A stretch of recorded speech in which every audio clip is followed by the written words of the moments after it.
So I first became aware of CART through the work of Morgan and Sonnquist because some consulting I was doing in Santa Barbara, the people there were aware of it, and so they informed me about it.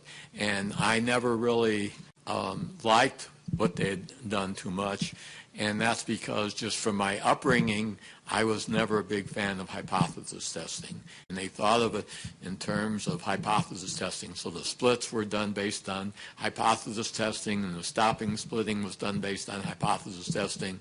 And maybe I would have liked hypothesis testing if I went to Berkeley, but having gone to Stanford instead, and they were big into Wald's theory, and hypothesis testing just didn't play a role in my training. And so when it came to CART, and I've been involved in trying to get consistent procedures, and it was naturally led to maybe you would split, and the idea of splitting was to get opportunistically small nodes from which you could estimate the regression function if you're thinking of regression, or the class probabilities if you're thinking of probability estimation.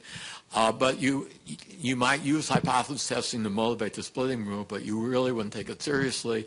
And when you got back, and it was really like a lot like stepwise regression. So I had been my applied work before. I had been a user of stepwise regression, and where it was very slow at the time, so you actually had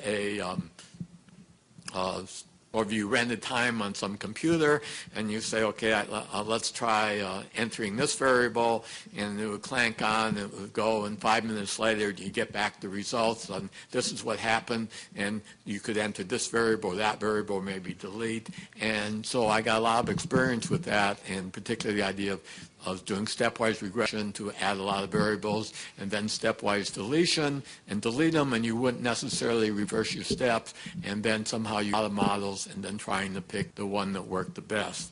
And somehow that always seemed a more natural way, and that led to my interest in the